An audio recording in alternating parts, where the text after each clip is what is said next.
Hi, welcome to Hedgehog Hollow. My name's Alexandra and today I'm here with the Crafters Workshop and Tilly to show you how to stretch your stencils. We're going to be making custom shades of the Crafters Workshop acrylic paints. We're going to be adding glitter and texture to those paints, plus we're creating our own Nuvo Mousse sprays as well. As always, I have lots of tips and techniques that you can use in your card making at home, so let's get started.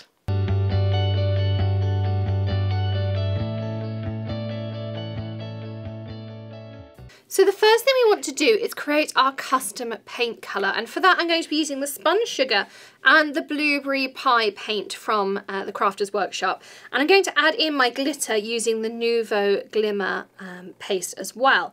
So let's pop our stencil to the side. We're going to be using the Snowflake stencil that I used last time as well. So I'm going to be giving you another way to use the same stencil to give a different effect, and another way to stretch those stencils as well. So I'm going to add some of that gorgeous Blueberry Pie. I love that colour. Now I'm going to add in some white because I don't want it quite that bright. We can always add more if we need to.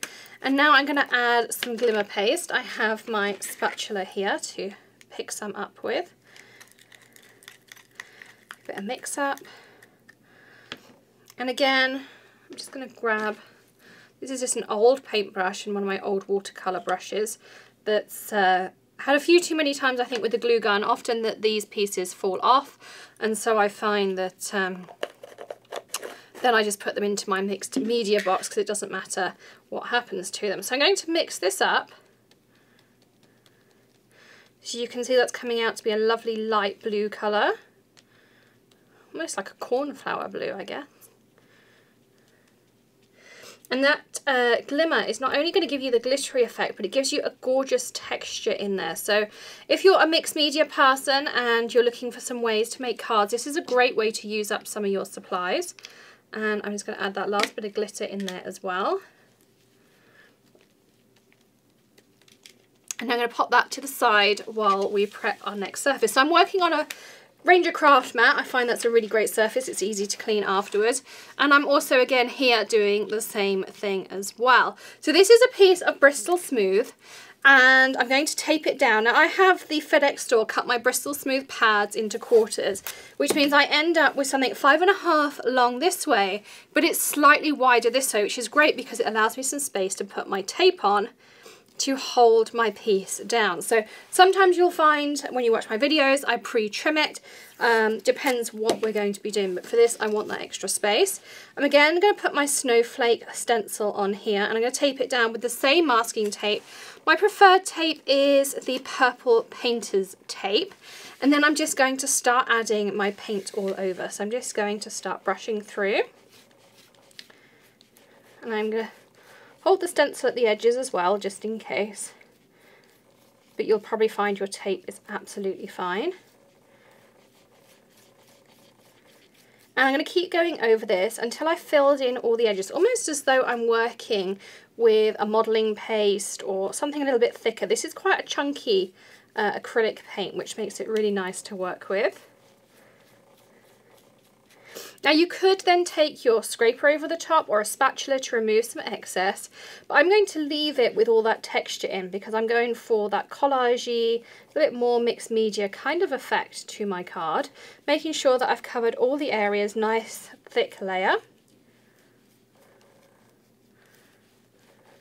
Now the other brush that works really well if you don't have any old brushes is I have a few of the Holtz Distress brushes. They've got a nice stubby end, but they're also nice and wide. So let me add a little bit more paint. I can show you that they work really nicely. So they give you a really nice texture.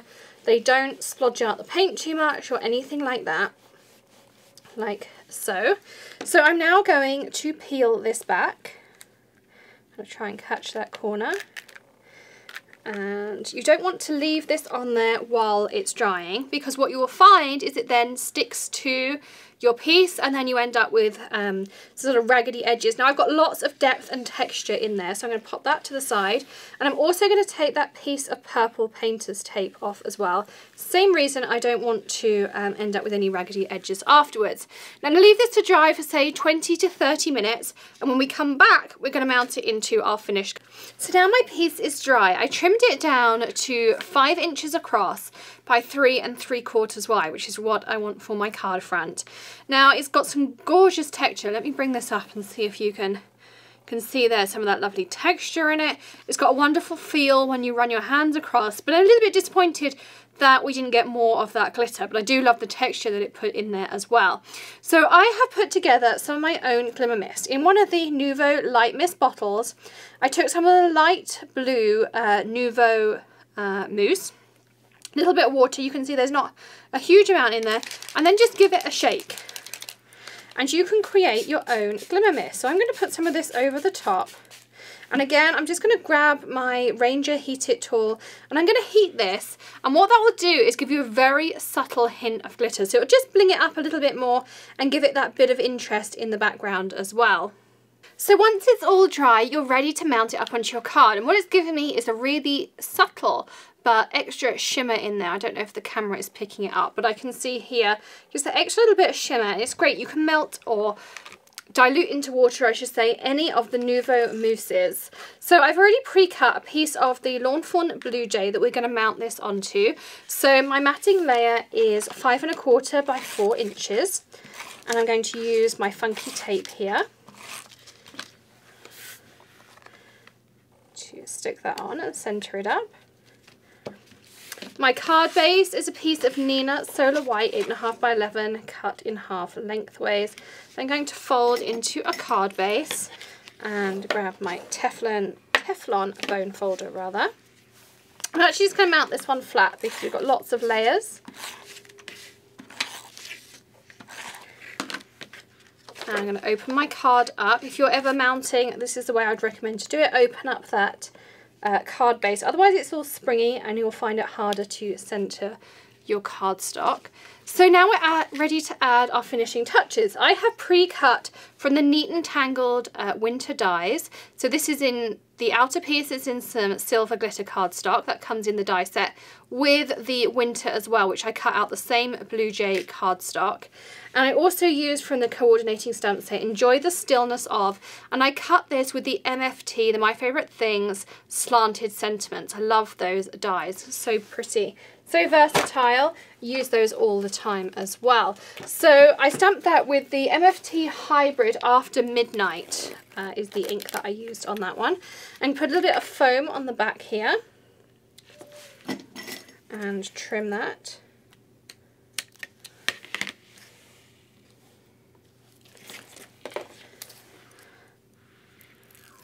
And I'm going to put this up here.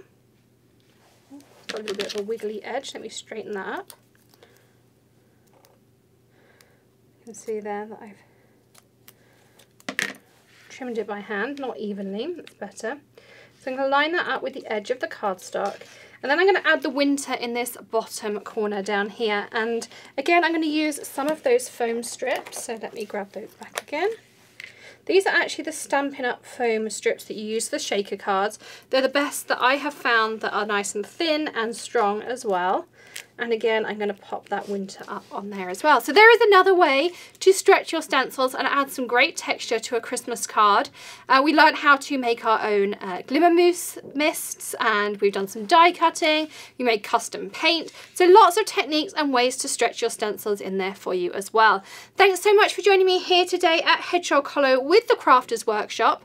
Don't forget to give us a thumbs up if you enjoyed the video, and we'd love for you to subscribe here at Hedgehog Hollow, so hit that button or stamp it if you prefer, and I will see you again in another tutorial very soon. Happy stamping!